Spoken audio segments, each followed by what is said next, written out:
Hi, everybody. Thank you for joining us today. Just a quick yes or something in the message box to let me know you guys can hear me.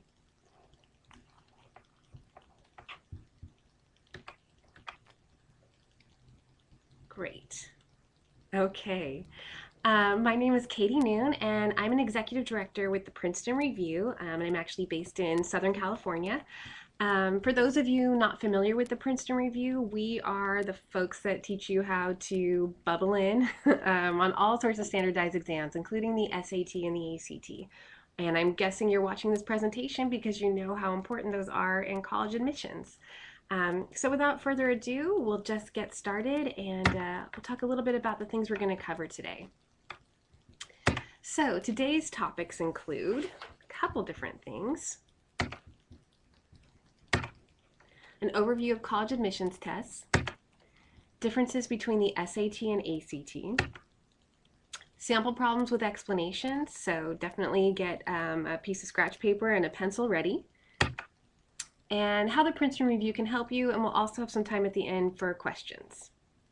So by the way, if you ask questions during the presentation, please don't worry, I will definitely get back to you on those towards the end of the presentation.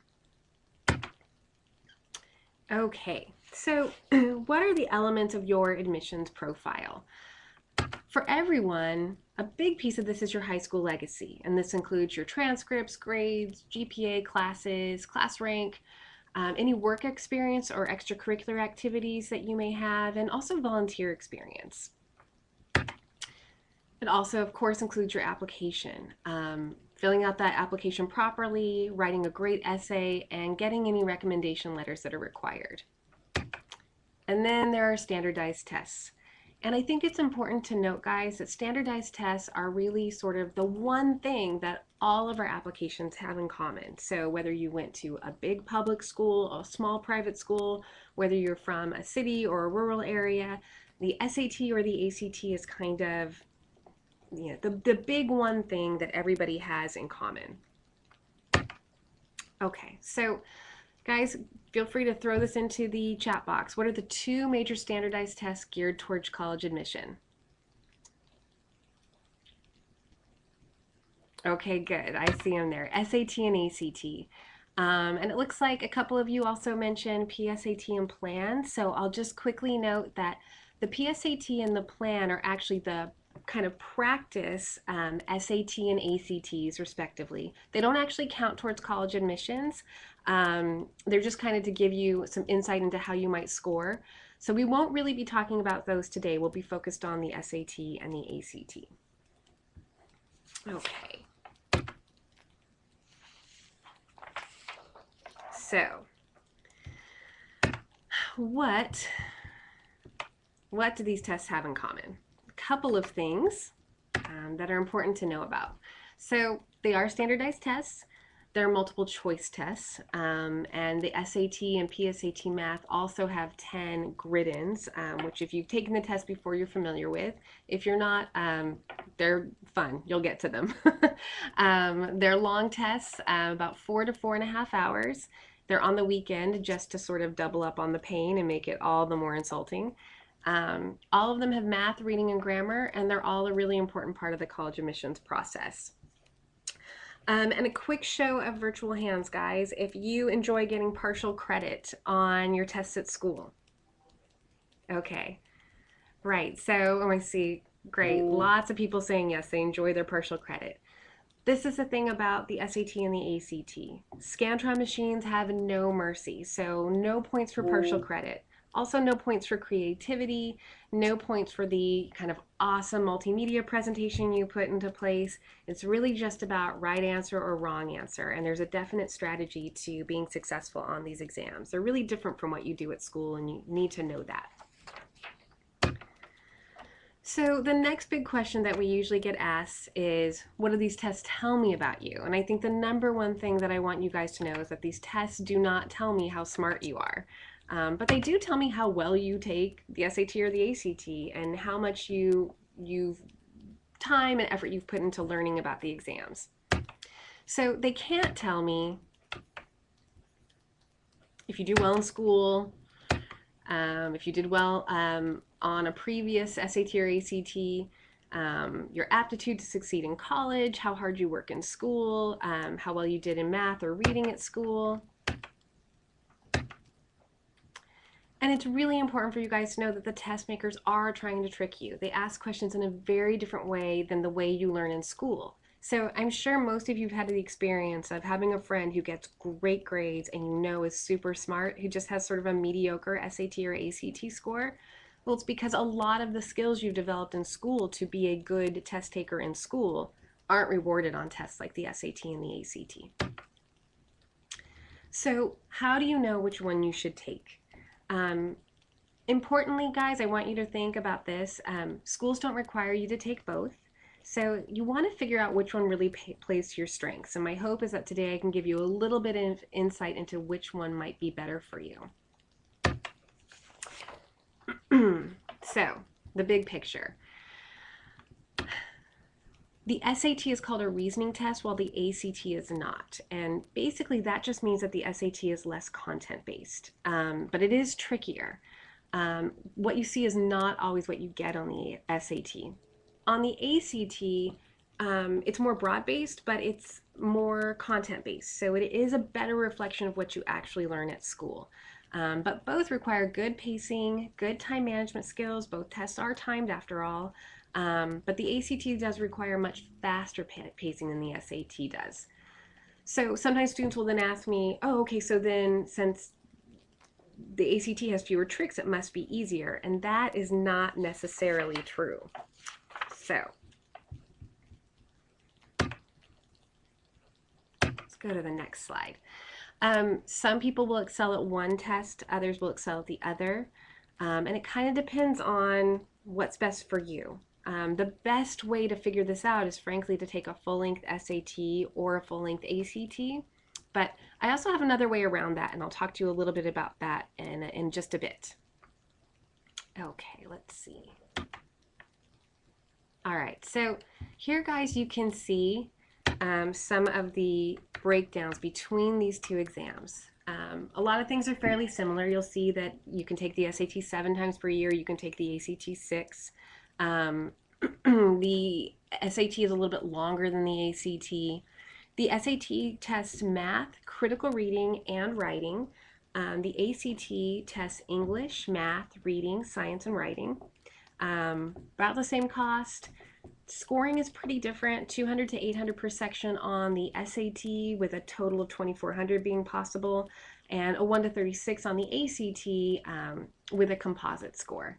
And then below you can see some of the average scores on an SAT and an ACT, which means if you guys have already taken an SAT or ACT, and I can see from the chat that several of you have, you can kind of get a sense of whether you're above or below the average. Okay, and then one thing I really want you guys to hone in on here is the guessing penalty. On the SAT, you lose a quarter point for any wrong answers.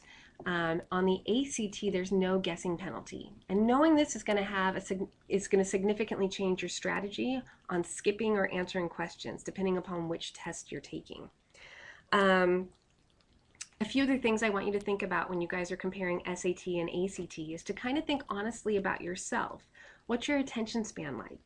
Can you sit down and really focus for 60 minutes at a time, or are 25-minute increments better for you? If a shorter chunk of time is better for you, SAT might be a better test. How about order? Do you like things to be really orderly? The ACT occurs in the same order every time, where SAT will mix it up and vary. So if that bothers you, maybe ACT is a better test for you. So just a few things to think about as you go through these things. Okay. All right, so both tests have a reading section. SAT does about 67 questions, ACT does 40, and the ACT reading test is significantly shorter. Oops, sorry. Let's see. I skipped a slide. Okay, on the math. ACT math goes significantly further than SAT math. A pretty broad range of topics, including algebra, arithmetic, geometry, and a few trig questions. where SAT math really focuses in on basic arithmetic, algebra 1 and 2, and geometry. Writing, English, and the essay. Definitely the area where I find my students tend to be the most stressed out. So, both tests have grammar sections, and both have essays. On the ACT, the essay is listed as optional, but I want to make sure you guys know you should not treat this essay as optional. A lot of schools want it, and you don't want to be in the position of having to go back and retake an ACT because you didn't do the essay, and now you've discovered that one of the schools you're applying to actually really wants it. So don't think of that essay as optional, just go ahead and take it. The English and the essay are scored separately on the ACT and don't affect each other, whereas on the SAT writing section, your essay score is incorporated into your total writing score. Okay, science. The SAT does not have a science section. The ACT does. Don't let that scare you off of the ACT though, because the science section, once you know what you're doing, isn't necessarily all that difficult. You just need to know how to approach it, frankly. So, lots of students get intimidated by this section. I tell you that if you can spot trends on tables, and if you are good at sort of using common sense and you feel comfortable with the scientific method, I think you'll find that the ACT science is really not that scary. Okay. So, how is the SAT scored? We've got 3 sections, math, reading, and writing, and each scores on a 200 to 800 scale. And as you saw on a previous slide, about a 500 is average on each section. There are some subscores, and that can confuse folks a little bit when they're looking at an SAT score. 20 to 80 for the grammar, 2 to 12 for the essay, but those 2 subscores are then just incorporated into an overall writing score. And then remember when I talked about that guessing penalty? When you take the SAT, a correct answer equals 1 point, a skipped answer equals 0 points, and an incorrect answer means you're deducted a quarter of a point. So my students know that there are times when we want you to skip questions and that can actually improve your score. I don't want you to skip too many of them, but on the SAT, sometimes skipping is to your benefit.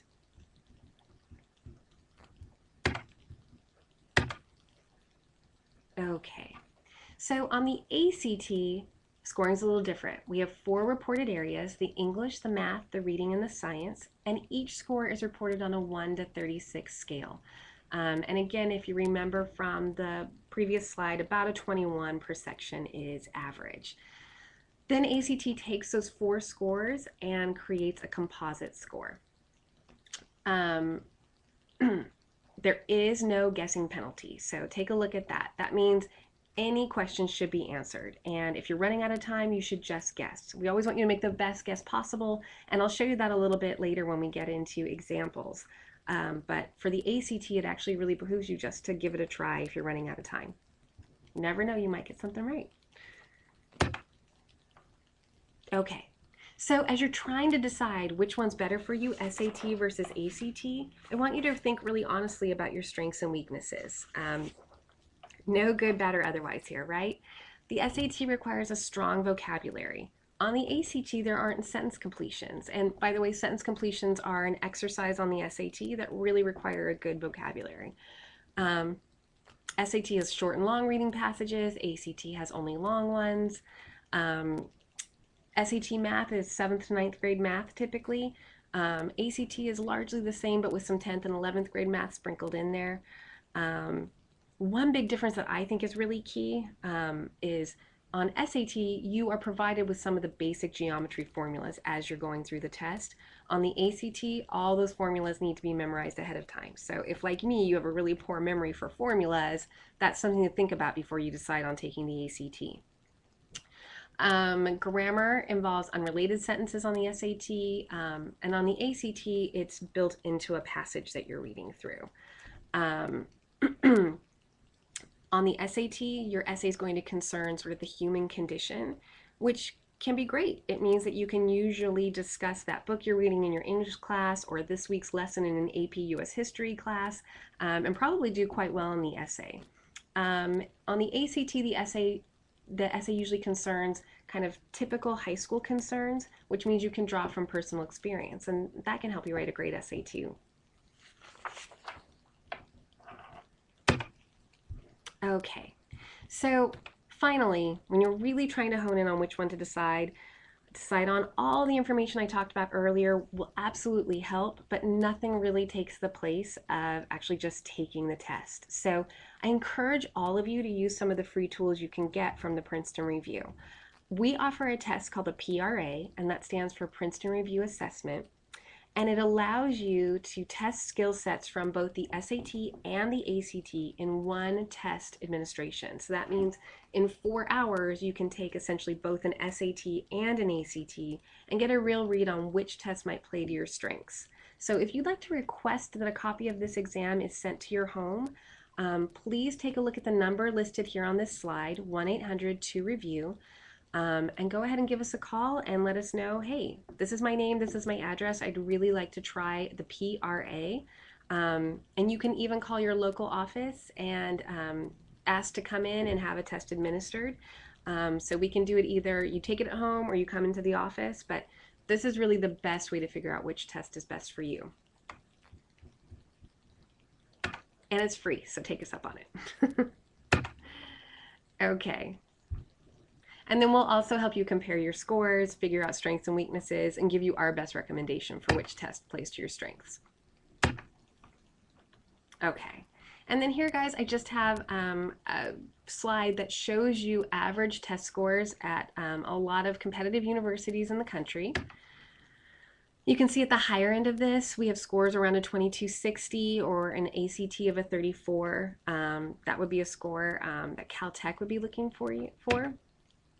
The lower end of this particular list, and by the way, guys, this list isn't comprehensive, so there are plenty of schools that take lower scores than this. You can see an SAT of an 1850, ACT of 27 at Elon University. And then in the middle, you've got an SAT of 2050 and an ACT of 31, and that is a score that Georgetown would accept. So there's lots of variety, and we definitely suggest you get a sense of what the schools you're interested in might require from you for a score. Okay. So probably the most popular question I get after, well, what's a good score, is when should I take my test? And the answer to that, guys, is really, when do you have 2 to 3 months to really devote to preparing for the exam?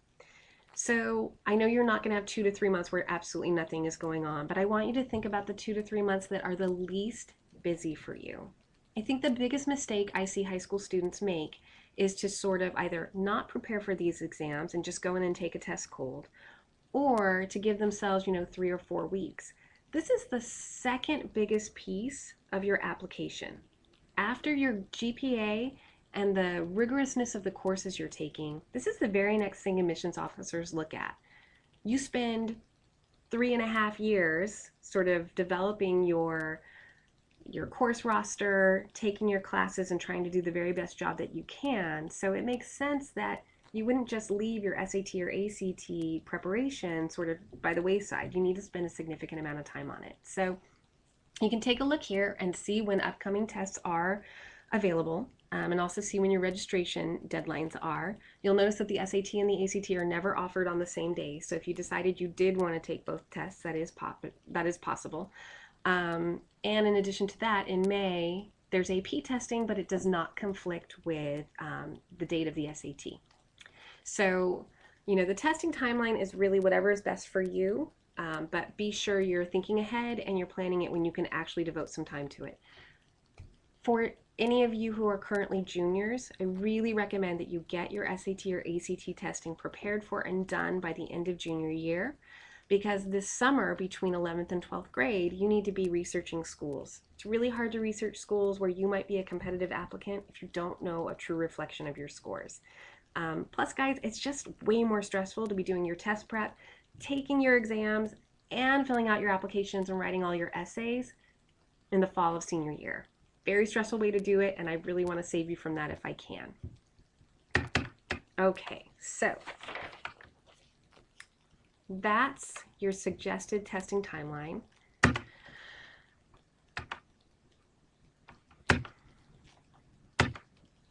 So let's try some practice questions.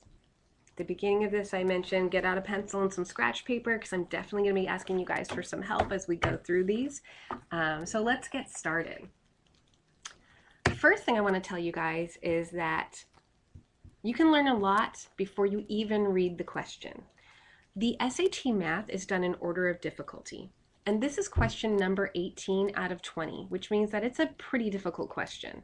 And in fact, when this question was actually administered on the SAT, I think 1% of the students who attempted it got it correct. So this was a real tough question. But I'm going to show you how, by knowing just a few simple things, you can actually solve this problem without even doing any math. So the first thing that kind of throws students off is they read the question. And the way the question is written is confusing. So the first strategy I want you guys to hone in on is rephrase the question in your own words. So I'm going to look at this and go, all right, well, what are they asking me? What does this figure even look like? Anybody have any guesses as to what this figure looks like? Okay, someone wrote a donut. So yeah, actually that's exactly what we call this problem, the donut problem. So I'm going to take a look at this donut and go, let's make this easy. How am I going to cut a donut? And that's how I'm going to rephrase this. How am I going to cut this donut? Okay, so let's give it a try. Got my donut, and I can cut it crossways or I can cut it diagonally, and that gives me 4, right? So again, I haven't done any math yet. I'm just doing sort of a basic scribbling on my paper. So if I know that I've got 4 pieces at least, can I eliminate any answer choices at this point? What do you guys think? Any shout outs for what I can get rid of right now?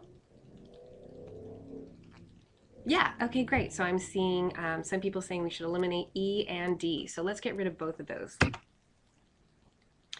So we've used the process of elimination, and that's strategy 2. E and D are out of there.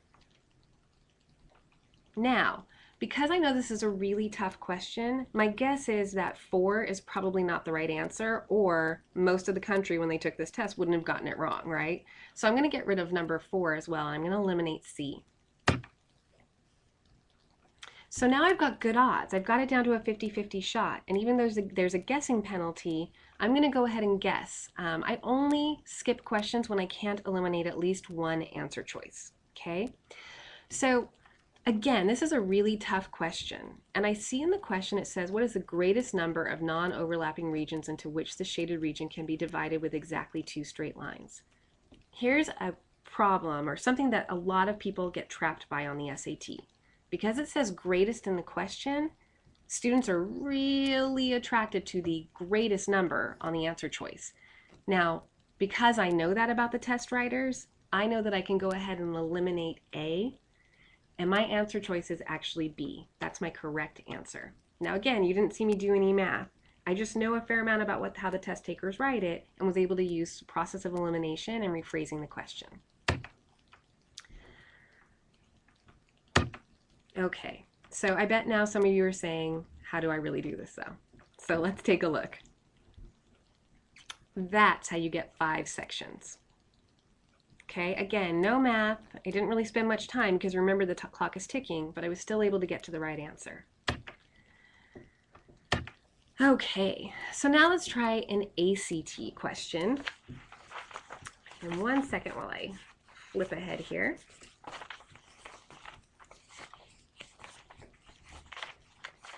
Okay, so again, just like on the SAT, I'm going to rephrase my question.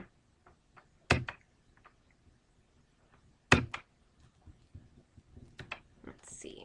Okay, so I'm going to rephrase this question in my own words, and anybody have some thoughts on how they'd like to rephrase? Okay, good. Somebody put in square minus circle. So that's what we're going to go with. Square minus circle. Let's see. Now remember, on the ACT, I have to remember my formulas. So if you're a little sketchy on your formulas these days, I would suggest getting some flashcards and carrying them around with you again before you take that ACT. So my second strategy on the ACT is write down my formulas and my work. So my first formula is the area of a square equals s squared. So just based on that formula, is there anything you guys think that I could get rid of right now? Great. I'm seeing people saying we should eliminate C. Let's see what else. D and E. You guys are on it. This is great. Okay. So we're going to eliminate C, D, and E. We've got it down to A and B. So if the time was running out right now, guys, I'd just go ahead and pick one. I've got a 50-50 shot, and there's no guessing penalty. So you should definitely choose one and then move on to the next question. But since we have time, we'll go ahead and give this another shot. I'm going to see if I can incorporate one more strategy. I'm sorry, one more formula. So let's do the area of a circle, pi r squared. Now that I have that in the mix, what do you guys think is the correct answer?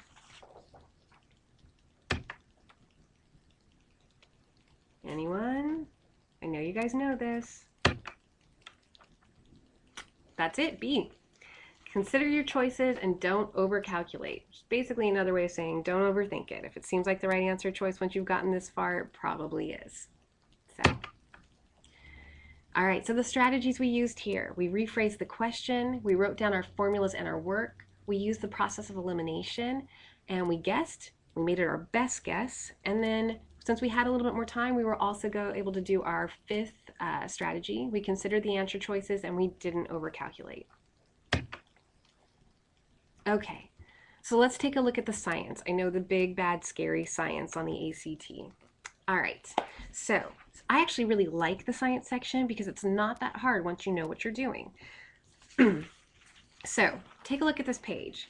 In my opinion, there is way too much going on here and I don't have time to read all of this. So I'm going to go straight to that table and try to figure out what it's telling me. Okay, so let's take a look. First things first, what's happening to the temperature here? Is it going up or going down? What do you guys think? Okay, great. I'm seeing, oh good, we've got some people who really like science. So if you actually combine liking science with some strategy, this is going to be great for you. So temperature is going up. Thank you. Yes, that's the right answer.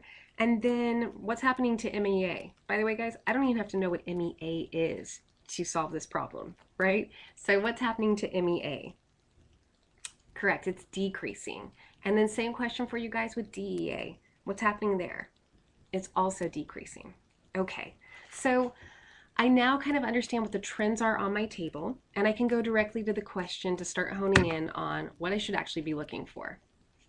So looking at question number 8, what does it seem to care about?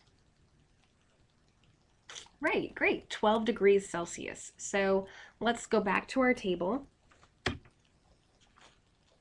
and let's hone in on right there in between 12 degrees Celsius. What's it telling me there? Okay, so we have acceptable trends for 12 degrees. And the acceptable range for MEA is between 10,925 and 11,025. So when I go to my answer choices, I can immediately get rid of F and J. By the way, guys, I didn't really do any work here. I'm just reading trends, right? So now let's do the same thing for DEA. The acceptable trends there are between 8,240 and 8,315. So what can I eliminate now? Yep, you guys are on fire. We can eliminate H, which means that G is the correct answer. So I hopefully science isn't looking quite so scary now. Let's try number 10. This is one that my students initially are usually a little thrown off by, but again, we're just going to focus in on the question And we should be able to get through this one just fine. All right, so we're going to go back to the question and look up at experiment number 1, and let's look at what they're telling us about scrub time. Let's see. So the longer scrub times indicate a slower rate of absorption. And in our question number 10, it says a scientist claims that under the same conditions, DEA will always absorb CO2 and at a faster rate. So we already can tell that F and H are wrong.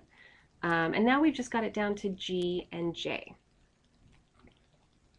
So let's take a look here. As we go through, we can see that G doesn't make any sense, and J is actually our answer. So again, not that we really brought a ton of scientific knowledge to this, but just based on the trends that we saw on the chart, which we can read, we're able to answer this question, and relatively quickly too, so you're not dragging time. All right, so let's take a quick look now back to the SAT and the writing section. So one of the biggest problems students run into with the writing is that they haven't actually reviewed grammar lessons since 8th or 9th grade sometimes in a lot of schools. So it's not that you're a poor writer or don't really understand grammar, it's just that the rules aren't necessarily at your fingertips these days. And it's important to know a couple things. You need to know your grammar rules. You need to know grammar rules big and small, right? But you also need to know the test writer's preference. And on the SAT, the test writer's preference is to keep things very, very concise. So let's take a look at number 4. In the year 1492, Columbus discovered the New World, even though he was actually trying to reach India. Okay, so do you guys see anything? Does anything leap out at you that seems like it's not particularly concise? It's maybe a little too wordy? Don't worry if this doesn't pop out at you. Most of my students miss this. Okay, so this one, the correct answer is A. A is too wordy. Do you actually need in the year if you already have 1492? It's redundant.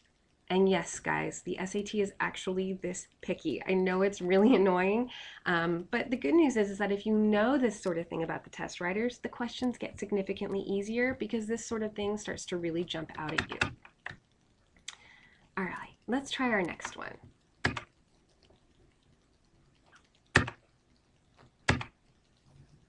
Okay.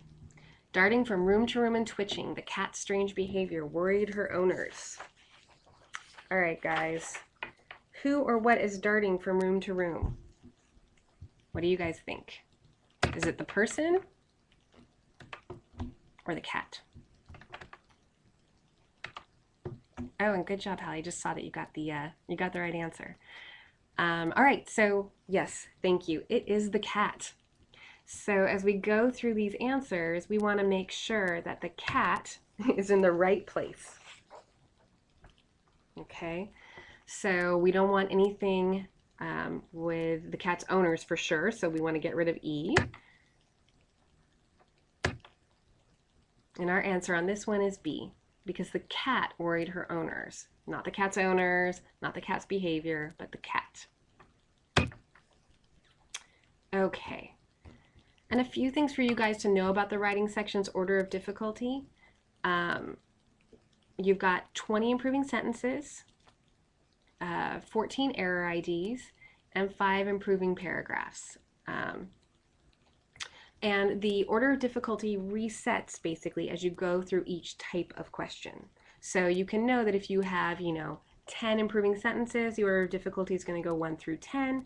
And then it'll restart again as you go into a new section of error IDs. And guys, because this is a time test, we always suggest that you focus on easy and medium questions first. They're the ones you're most likely to get correct. You don't get more points for getting difficult questions correct. And this is the same advice we would give you on the math, on the SAT math. There's no extra points for getting a tough question right. So don't race through easy and medium questions to spend time on questions you might not have been likely to get correct. Okay. All right, and I know I had a request for a critical reading review, and your time has come. For critical reading, there's no real order of difficulty. You're basically going to rely on your own personal order of difficulty. So that means, you may have differences in the vocabulary you're comfortable with or the literary terms. So here you really just need to go with what strikes you as easy versus hard first. Okay, so spend your time on the questions that you can answer. Consider omitting questions to save time if you need to. And definitely, vocabulary improvement is always helpful, so you guys should definitely be working on those flashcards. All right, so let's take a quick look at a question.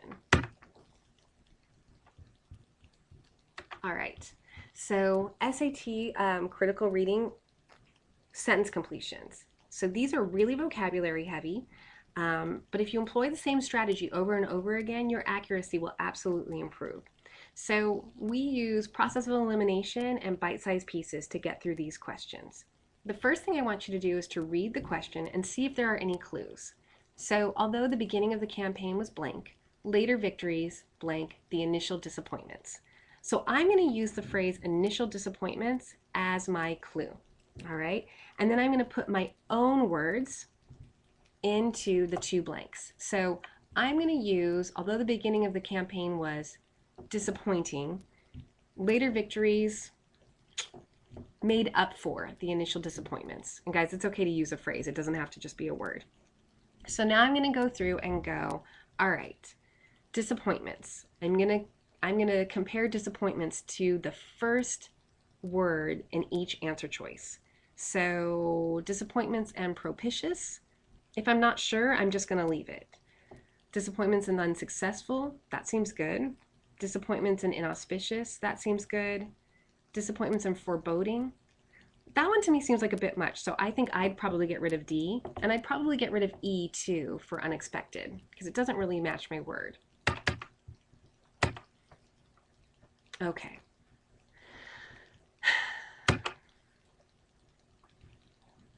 So now I'm going to go through and go made up for. Would that nullify? Probably not. Complicate?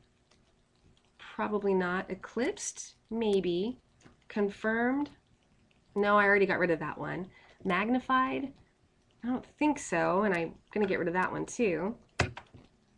So then I can hone in on C. Inauspicious and eclipse is the best match based on the words that I supplied into the sentence. If you do this over and over again, it becomes like second nature. You can move quickly and accurately through these questions. Okay. So guys, that's our review of the test types, and now I want to talk to you a little bit about how you can help raise your score. There's some very simple things to do. First, you should know that 4 out of 5 of our graduates are accepted into at least one of their top choice schools. Princeton Review has been studying the SAT and the ACT and helping students to improve their score for 30 years now. We're the experts and we know these test colds. We'll help you manage any test anxiety, and we have options and schedules for every type of learning style. So we can be a great resource for you as you attempt to improve your scores and make yourself the best possible candidate at your dream schools. And we're so passionate and confident in this that we actually guarantee our scores. And I definitely encourage you to go to princetonreview.com/guarantees to take a look at all the information on how we guarantee your score. So there's a couple different ways you can go about this, and I encourage you to think about what learning style is really best for you. We offer private tutoring, which is one-on-one and all about you, right? So no wasted time on questions that other people have that you don't. Everything is directed at you. We also offer small group instruction, so never more than 4 students in a class, so you kind of get the benefits of a class as well as the one-on-one attention of a tutorial.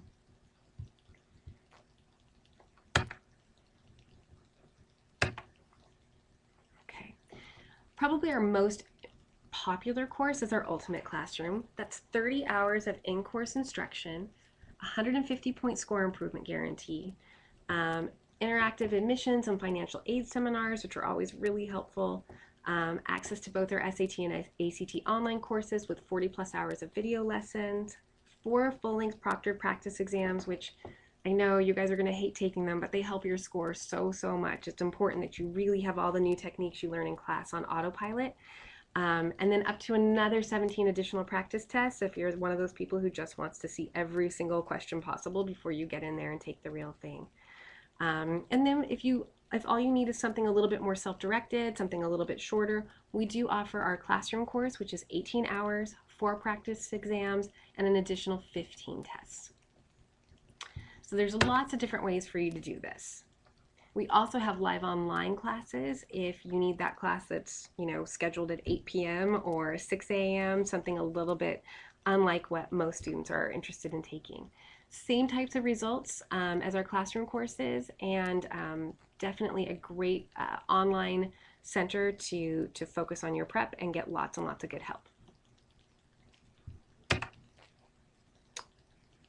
Okay, so check our options out. You can find us at princetonreview.com, or you can give us a call at 1-800-2-REVIEW and we'll walk you through it. Whatever you guys choose to do, I think it's really important to look at the following things.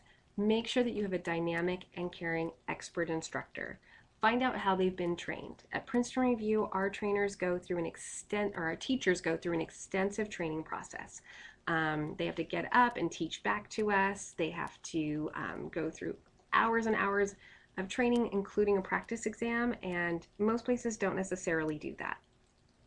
We have proven strategies and top-rate materials. We have diagnostic tests and detailed score improvements with information on how to improve the next time. We give you general test-taking skills. We give you everything you're going to need to know to get a better score on the SAT or ACT. If you need official information from the test makers, you can visit collegeboard.com for information on the SAT, PSAT, SAT subject exams, and APs. For information on the ACT, go to act.org. And if you need other information, feel free to call us at 1-800-2-REVIEW or visit us online at princetonreview.com. You can also check out our best-selling guide, The Best 378 Colleges. I love this book, you guys, because it has information from the students who actually go to the school versus just seeing a brochure from the school where they're telling you sort of what they want you to know about the school. You can also visit us at princetonreview.com for additional information on the schools themselves. There's actually a really cool tool on our website where you can go in, you can put in your GPA, you can put in any test scores you have right now, and you can tell the system a little bit about your interests, and it'll start to generate schools that may be a good match for you. And I find that is really helpful for my students. So we're getting close to the end of our time, and I'd love to open this up to any questions that you may have. If you don't have any further questions, feel free to jump off, but I'll be here for a little bit longer if you'd like to ask any questions. Oh, okay, one of the questions coming in is, what state is this directed in? I live in Oklahoma. So the information we provided you is actually good for any state. The schools take the SAT and ACT pretty interchangeably, although in certain states one test can be more popular than another. So for instance, in California, SAT is more popular, but in Alabama, the ACT is significantly more popular. The universities really don't care. They just want you to show them the best score that you can give them. And some students are just stronger at one test or the other. Okay, so the next question I have is, what about the SAT subject exams? Quick show of hands, how many of you have never even heard of the subject tests? Subject tests are 1-hour exams in a given subject. So you have possible choices along the lines of biology, math level 2, Spanish, English literature, all sorts of stuff. So we really recommend that you take 2 to 3 subject exams. Here's where it gets confusing. Some schools require subject exams, some schools don't. Some schools that don't require subject exams have programs that recommend them. And guys, recommended is really code for required, so you need to take them. So in an effort to make things as stress-free as possible, and because most students don't know whether they're going to go to a school that requires or recommends SAT subjects or not, we really suggest that you take 2 to 3 subject tests in the spring of 11th grade. That way you just know you're covered regardless of where you apply, and have a good, you won't be missing anything, right?